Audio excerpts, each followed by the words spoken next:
Thank you for inviting me today. I'm going to give you a little bit of information about the project IP Register in blockchain, and we'll be talking a little bit about the benefits of blockchain. Now, blockchain is a technology that's been around for some time now. Since around 2009 was the sort of first implementation of the very well-known blockchain, Bitcoin. Since then, there's been a lot of different developments in the early days, particularly in the area of cryptocurrency. But as time has been passing, there has been more and more applications of blockchain and understanding that the blockchain has many other areas of utility. The blockchain has indeed sort of got the interest of some of the big logistics firms. It's got the interest now, particularly in government, where there's seen some real opportunities there. There's the European Union have a initiative called the European Blockchain Service Infrastructure, which is actually looking at building an infrastructure which is European-wide. They've got some interesting use cases there. One of those use cases is for self-sovereign identity, where a citizen can record their identity on the blockchain and use that identity to access government services throughout Europe. Another use case the European Blockchain Service Infrastructure supports is diploma certification, whereby you can prove the authenticity of your diploma that you've gained through your college or your university studies. So really, it's gone from, in the last 10 years, from being kind of focused on cryptocurrency to many different applications. But there are some sort of common themes in this. And this page here gives a description of some of those main benefits that the blockchain supports. So I'd just like to go through these a little bit, and we'll see later how this will be sort of applied in the context of the project being to place the IP register onto the blockchain. Okay, so first of all, authenticity. The blockchain supports cryptography. Cryptography is a very old technology,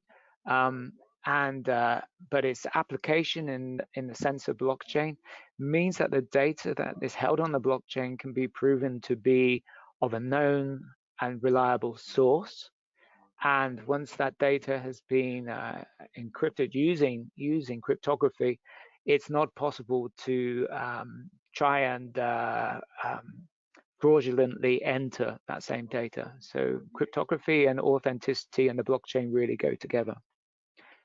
Immutability, this is one of the most well-known features of the blockchain. What this means is when a record is put into the blockchain, it's not possible to go into that same record and change it. This means that it prevents malicious parties who might want to go and modify data from doing so. And of course, this you can see the relevance of this in all sorts of different applications. For example, if you were transferring tokens or you were transferring money between parties, you wouldn't want to be able to change that transaction to change the value that was being exchanged. So this as well is very important in the IP world, where you don't want to be able to change any of the features and characteristics of the IP, a trademark, design, or whatever IP you want to present. So the immutability is very important. You can make changes to records by adding new records on, which basically show an evolution of a record through time. But the original records, the historic records, are not lost. So the third item here is security.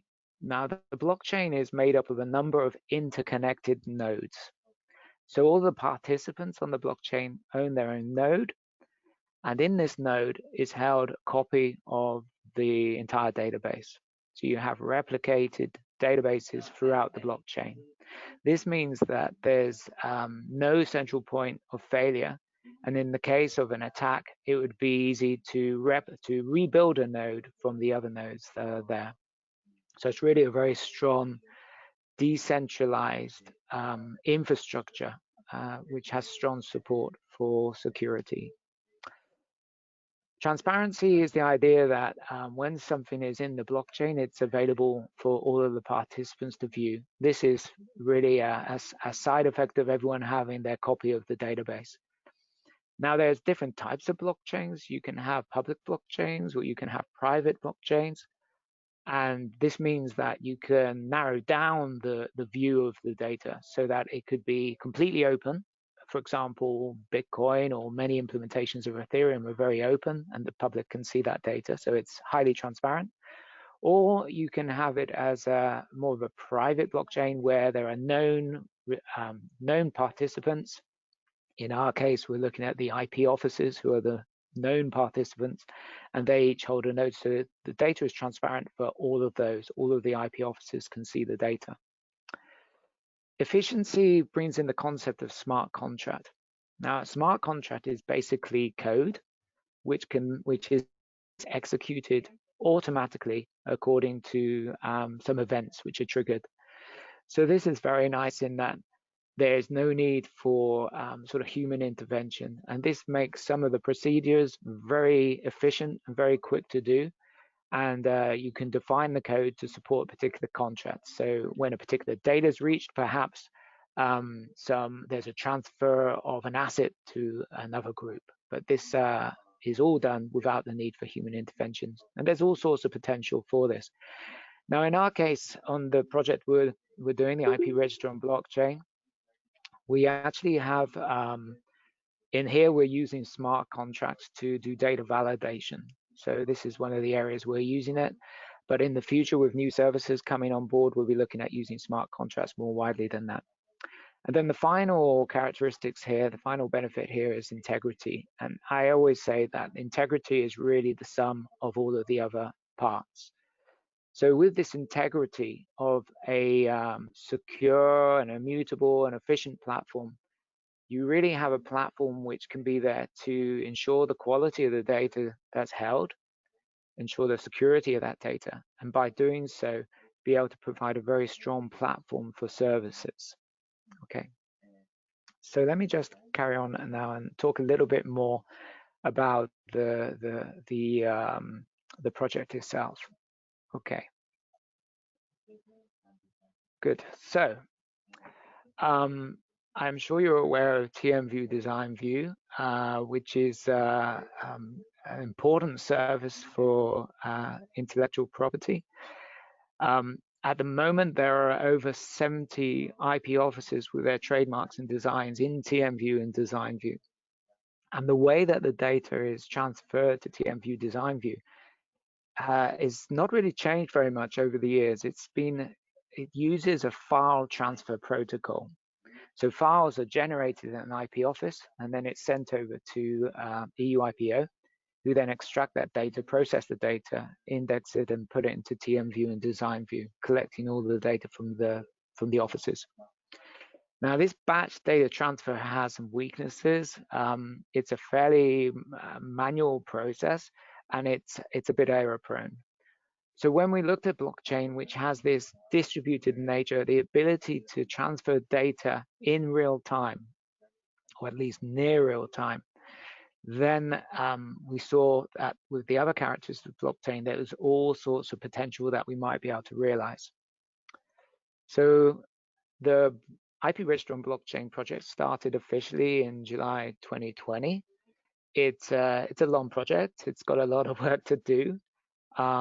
We have as our target to integrate all of the European IPOs onto the blockchain. So in future, all of the European Union IPOs will be transferring their data not through files, but by having a node that they send their data to, which is then disseminated to all of the other nodes. In addition to the European Union IPOs, we'll be including we have international IPOs who will be coming on board also to send their data through to the blockchain and then to TMView and DesignView. And at the moment, we have the target of 5 international IPOs, but 5 is just a number. As I mentioned earlier, there's over 70 IPOs who are contributing data to TMView and DesignView. So our ambitions go actually a lot further than the 26 European Union IPOs and the 5 international IPOs. So in future, the goal really, the vision is to have blockchain as the infrastructure for disseminating data, to connect the offices, and to provide data to TMView and DesignView in near real-time data transfer. And as mentioned, those benefits of blockchain means that we have a much more robust network, and also the basis of a modern service platform. Now, so as mentioned before, the blockchain will be used as the way of disseminating data to the TMView, DesignView, and to have copies of the data for all of the participants and all of the nodes on the blockchain. But as we've been talking through the project, we've been discovering a little how having this secure platform with high quality data actually lends itself to many other services that can be supported by the blockchain. So within the scope of the project, we also have already defined and identified some services. Now, which services are going to be delivered first, and then the progress of those services over the next 5 years will really come down to the priorities. And those priorities are developing as we talk through the project with the IP offices that are coming on board. Now, already the data validation on entry will be supported. So if you look at the services on the left, especially the bottom left, data validated on entry, the real-time updates, this is kind of happening because of the nature of blockchain. So this is already going to be present in the very first implementations, and as soon as next year. Now, in the first implementation, I should have mentioned, but we will be having Malta coming on board, and also, of course, EU IPO coming into the blockchain. So right from the start, they'll be benefiting from those real-time updates and the extra data validation. Now, the other services on there, I could pick out things like priority claim and self-service certificates. These are services which will be developed and are planned for the future. As to exactly when they come on board, we'll be seeing. But there's been quite a lot of interest in both the priority claims and the self-service certificates, so we expect that this will be one of the earlier deliveries. On the right, we mentioned digitized IP. This is really for the future. We have seen the potential of blockchain in developing digitized forms of IP, almost like tokenizing the intellectual property. And by tokenizing that intellectual property, it's possible to embed IP into many more processes. For example, embedding IP into the processes of e-commerce, for example, or perhaps embedding the IP into track and trace systems. So this is not something that will be done in the short term, but certainly they're there on the horizon and something to be considered for the future. Just to give you a little bit of a view again on the, if you like, the core and the first requirements that we're supporting with the blockchain IP register. What this diagram represents in the middle is the network, the blockchain network. And you can see these green boxes, these green cubes, and each of those represent a node. So each of the nodes, each IP office will own one of these nodes. And you can see here we've got IP office A, B, and C, A, B, and N actually, and also the EU IPO. Now, all of these back offices, all of these IP offices have their own back office systems. And these back office systems will be connected to the node through this CTI, the Common Tools Integration Component. So it doesn't really matter what the back office system looks like. This Common Tools Integration is designed in order to plug you into the blockchain. And so when a IP office enters a trademark into their back office, that's then submitted to CTI, and then it's dispersed to all of the nodes on the blockchain. And from here, of course, the EU IPO will have their own copy of the trademark, which can then be indexed and displayed through TMView, DesignView. Now, normally this is happening more or less on a sort of 12-hour or 24-hour cycle. whereas in future, this can be done such that it's immediate. The moment the data is submitted to the blockchain, this can be picked up more or less in real time and displayed to TMView Design View. And with the extra checks that are going on in the validation, the quality and the speed of the data is going to be improving with fewer errors. Okay, so I'll just move on from this a bit. This is a bit of a view onto the roadmap.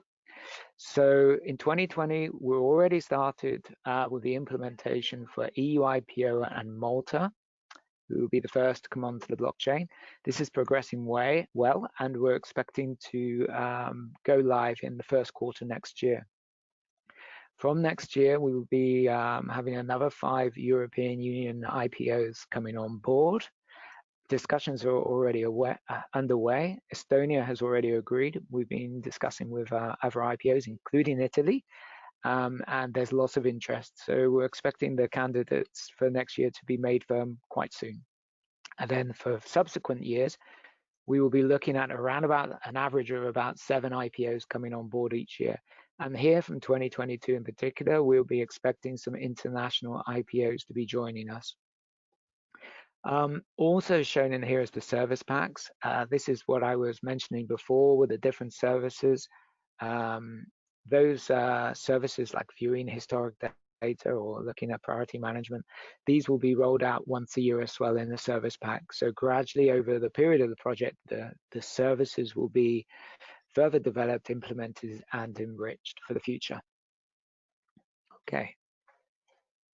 So I just wanted to give you something a little bit more concrete in this presentation. When we went and submitted our request to do this project, we also wanted to prove with this new technology that we could really do it. So our board gave us the challenge of developing a proof of concept. So I'm going to just spend 5 minutes giving you a little view of the proof of concept. Now, this is going to be a live demonstration, so it could get exciting. But let's be brave, and I'll show you how it looks. So I'm just going to move over on here. I hope you can see this. But this gives you a view of actual software which has been developed. This has been developed in the last 3 or 4 months. This is built using the Hyperledger Fabric technology.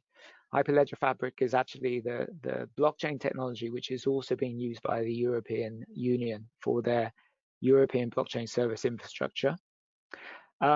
It's a nice technology because it's really very targeted at our kind of enterprise use cases. It's good on performance, and there is a big community of expertise in Hyperledger Fabric building. It's actually an open source project which is run by the Linux Foundation, who have got years and years of experience with successful open source projects. So in here, you can see this relationship with TMView and Design View. I'll show you some of the functionality just so that you're aware. In this proof of concept, we have 450,000 records from 14 offices.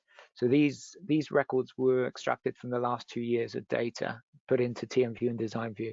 We have 3 nodes. Now in future, every office will have a node, but for the purpose of proof of concept, we developed 3. And this is just a reminder that there are 2 offices actually integrating into the production system in the next few months to go live in Q1. So we always like to show the timeline. This timeline is showing when records get added. A different record is added into this timeline, and I'll show you this in a minute. And the old records are never changed. The history records always remain. Now, there's not much activity on here at the moment, but when we were doing the loading of the 450,000 records, this was updating all the time, so you could see these records going in. And it's nice because when we usually demonstrate this, we'll have 2 IPOs. One IPO will be putting in a record, and immediately it will become visible for the other.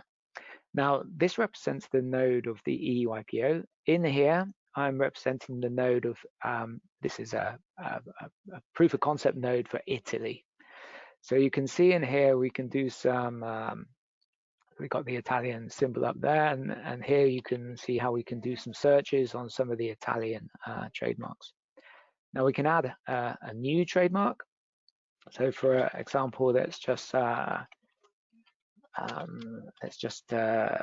up with nice simple idea for an application name, application number 1212. So this data that I'm entering here is basically the data which is represented in the TM View Design View index. And let's just put my name in here, some of these classes. And so it's a very basic data. And this is the idea really of the blockchain, to store the most important data that you want to monitor. Let's just submit this and we can see how this is reflected when we do this. So this was the new trademark just entered. And on the timeline here, we should be able to see, good. It's a live demonstration, but it has worked, so great. This is the new trademark that's being entered. You can see this in the Italian node, coming back to the EU IPO node. We can also see, we'll see in a minute that this is going to be refreshed, and you'll be able to see the new trademark going in. Let's just see if I can do a refresh. As I said, this is near real time. There you go, there it appears. Okay, so having created that trademark, we can, I just sort of demonstrate a little bit how this can work with updates, and you'll see how we can keep the history. So just opening up this again, we'll do a search. Okay, oh, there was already bicycle rental here. So Bella Cycles, let's just go into this trademark. We can do some editing. Maybe we can change the application date. I don't know why we would do that, but anyway, it's a possibility at the moment. As I said, the smart trademarks would be controlling any, the smart trademarks would be controlling the validation of any data. So normally you would have another layer of validation on top of this. So if I just do an update now, okay, so it says it's done it successfully. Now, when we go in here, you can see the change that's happened on these classification. We can look at the history, and this is what I wanted to explain with the history. This is the old record. This is the new record that's been created. The old record is not changed, and then we can start to see the differences that have been put in between the old and new trademarks. Also have some nice features here where you can see the current trademark, and you can select the previous version to see it in this view as well. So this is nice because when perhaps for the purpose of audit, or you wanted to support a proceedings which was looking at data from a previous version, here you don't lose that history. You can go back and see and compare that history with the current version. So that's it. It's really the idea of this proof of concept is really to show you that this is not just a project which is being a project brief and a specification. This is real software and real technology which is being put together. A lot of the work that's gone into this proof of concept is actually being used for the live project now. Also to give you a bit of an idea on some of those features like the history and the real-time updates. So that's the presentation of the proof of concept. Just going back to the presentation, I think actually that's my last slide. So that's the end of the presentation. Thank you very much for your time. Back to you guys.